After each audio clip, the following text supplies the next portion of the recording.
Hey you guys, welcome back to my channel. So today we're going to be getting into my 30-week pregnancy update that I've been promising. A couple of weeks ago we went to our 27-28 week pregnancy appointment with our doctor.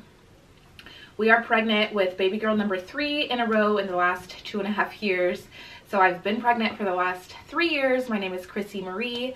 Welcome to my channel. If you are a returning subscriber, thank you so much for coming back and watching. If you are a new subscriber or if you're new, I would love it if you hit that subscribe button for all things mommy and baby. I am 7 months in my 3rd trimester and baby girl is the size of a broccoli crown.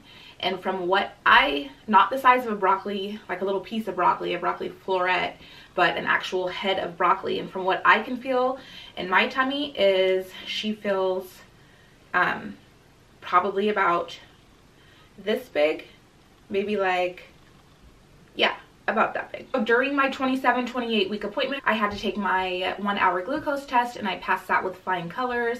I never had a failed glucose test with either of the baby girls in the past, so I kind of knew that that wouldn't be a problem, and thank God that it wasn't. I have had a bunch of pregnancy symptoms or symptoms that have been concerning me a little bit during the past couple of weeks, and my number one concern that I have had is that I've been so extremely fatigued and tired, and it's completely not normal for me to be as tired as I have been.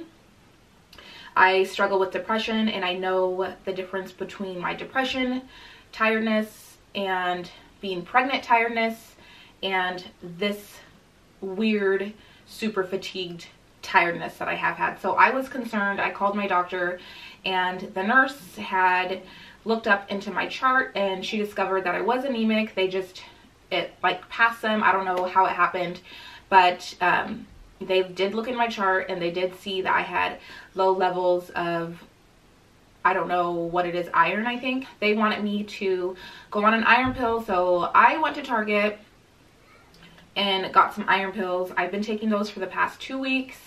They told me to up my iron intake, which can be found in certain foods like red meats, and I have absolutely no problem with that. As you guys saw in my Valentine's Day vlog when my husband was home in February, we were cooking some really yummy steak. Like I said, I have no problem at all. So I definitely have been upping my red meat intake, and they also told me I can find iron in spinach, and I love spinach. It's just kind of, for me, it's almost like a forgotten vegetable, a forgotten green.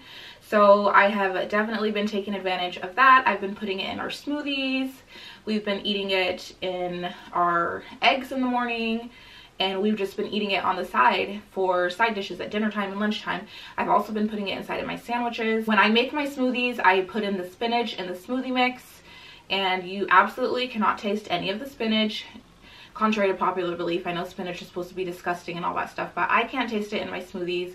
It is an excellent source of iron for growing baby girl in my belly, and it is also an excellent way to sneak in extra green leafy nutrients for the other baby girls. So that is a definite plus with iron and red meat. And the iron pills, I have not noticed any difference. I'm still super sluggish and tired throughout most of the day. I have my 30-week appointment here in the next couple of days, and I'm gonna address this again with my doctor and let them know the iron pills and the foods that they recommended are just not helping me. I don't know what's going on. Hopefully everything's okay. Which brings me to my second worry, is that my stomach is noticeably smaller than what it should be at 7 months, and it's not measuring as what it should be, and baby girl is also not measuring up to where she should be as me being 7 months. The doctor did mention possible Iugr, so they want to get me back in there for an additional ultrasound. When I was pregnant with Layla, she was Iugr, which means intrauterine growth restricted. I'm hoping that's not the case this time, but that was a concern of the doctors, so they are going to get me on some extra ultrasounds and make sure everything is going okay. I just feel personally like I'm just a blessed person when I'm pregnant. I don't carry my weight all over the place, and I just don't blow up and get really big. There's nothing wrong with it. I just feel like my genes are pretty good when I'm pregnant, and I just have small babies. Me and Dee are not big people, but all of our babies come out perfectly healthy and fine, and they're 6 and 7 pound babies. So hopefully that's the case. That was the news I was talking about when I took my glucose test.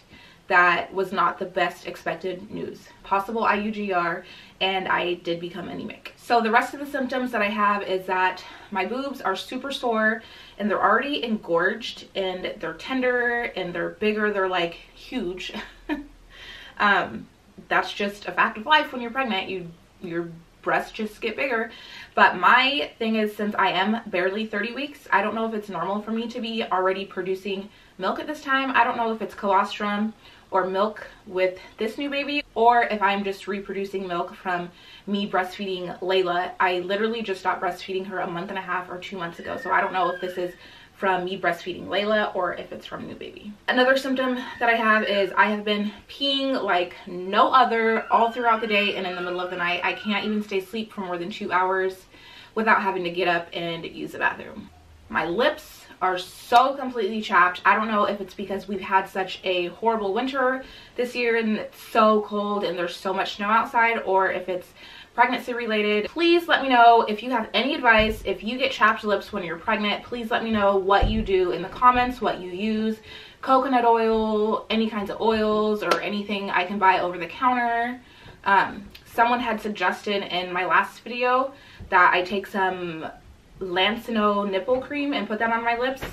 I think I am going to try that and see how that works, and I'll let you guys know. But again, if you guys have any suggestions, please let me know in the comments, because my lips are like dying. Even when I put this lipstick on to film this video, it just, I don't know if you guys can see it, but my lips are just horrible. So maybe I should just talk like this the whole time. Just joking. Those are pretty much my symptoms and the stressors that I have this week and the last couple of weeks.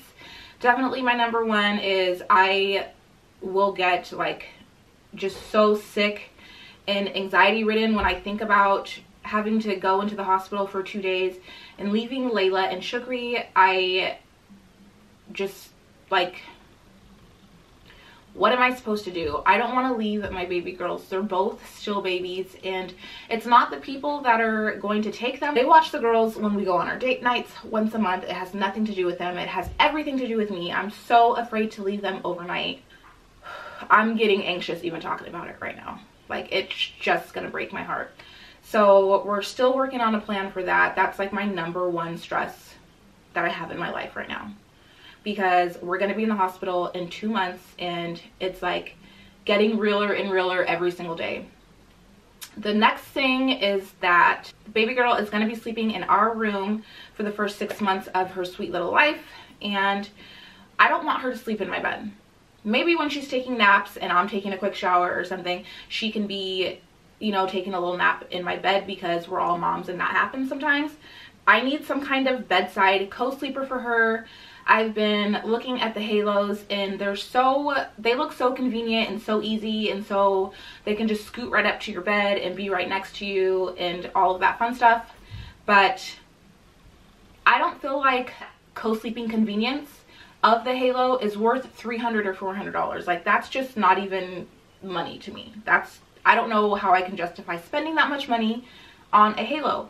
So another thing I would love help with is if you have any suggestions on something like a co-side bed sleeper that is comparable to a halo, that is not the $300 or $400 price of a halo, please also let me know in the comments. I would love to know.